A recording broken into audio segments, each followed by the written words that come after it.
मैं हूं साहिल किसान। स्वागत करता हूं आपके यूट्यूब चैनल किसान साथी पर। आज हम बात करने वाले हैं कॉलर रॉट और जड़ गलन समस्या के कारण। यदि तरबूज में आपको कहीं पर कॉलर रॉट या जड़ गलन की समस्या दिख रही है तो उसको हम किस तरह से समझें और उसका ट्रीटमेंट किस तरह से करें। हम आए हैं मंडलेश्वर महेश्वर। यहाँ पर इस तरह से प्लॉट का जर्मिनेशन है तरबूज का। बहुत बढ़िया जर्मिनेशन है।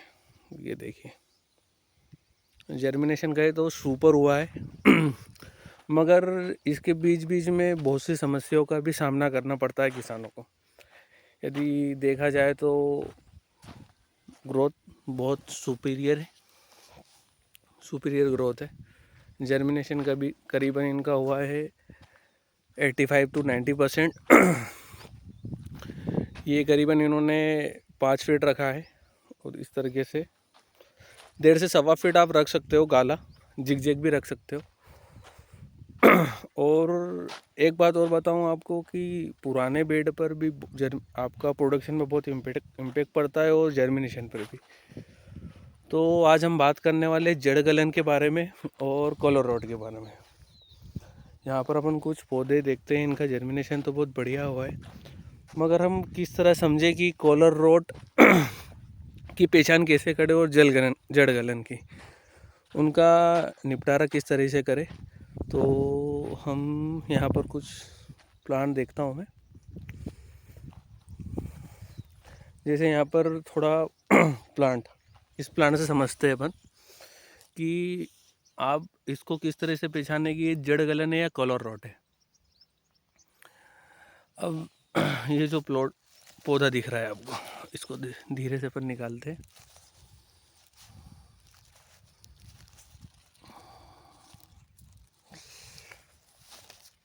बहुत ही समस्या समझना पड़ेगी आपको। ये थोड़ा टूट चुका है यहाँ से इसको निकालने पर। अब इसकी बात करें अपन, जैसे ये प्लांट दिख रहा है आपको,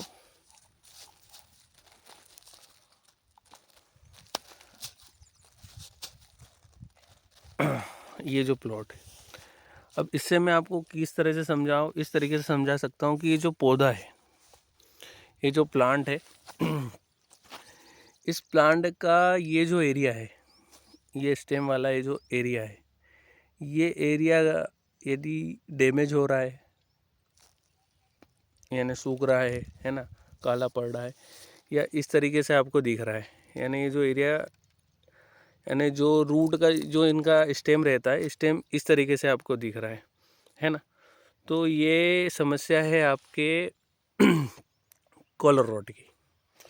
जड़ गलन यदि ये जो हिस्सा है ये पूरा इस तरीके से हो रहा है और जो नीचे की रूट है, नीचे के रूट का स्ट्रक्चर बढ़िया है ना, या अच्छा है, थोड़ा थोड़ा आपको दिख रहा है, मगर ये इस तरह का जो कालापन पड़ रहा है यदि इस पार्ट पर, तो ये है कॉलर रॉट। तो इसके लिए आपको क्या करना है 200 लीटर पानी लेना है, उसमें 250 ml आपको देना है कासू का माइसिन। कासू बी नाम से भी एक प्रोडक्ट आता है, तो कासू का माइसिन लेना है आपको 200 लीटर पानी पर 250 ml। और उसके बाद आपको उसमें मिलाना है कॉपर ऑक्सीक्लोराइड करीबन 400 ग्राम। और आप यदि पंप से ले रहे हो तो 50-50 ml पौधे के इस पार्ट पर, यहाँ पर 50-50 ml छोड़ दें आप।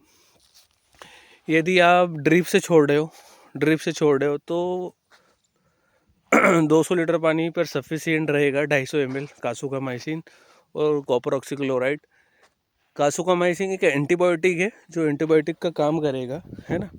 ये जैसे इस तरीके से देखिए, ये भी डैमेज हो गया है। तो इन चीज़ों को थोड़ा समझे, है ना, और इस तरह से ट्रीटमेंट करें। आप ड्रिप से उसको छोड़ दें कासू का माइसिन कॉपर ऑक्सीक्लोराइड को। तो ये समस्या जो आपको फील्ड पर हो रही है कॉलर रॉट की, तो ये समस्या आपको देखने को नहीं मिलेगी। थैंक यू, मिलते हैं नेक्स्ट वीडियो में। अन्य कोई क्यूज है तो कमेंट बॉक्स में बताएं और चैनल को वीडियो को लाइक करें, चैनल को सब्सक्राइब करें। Thank you.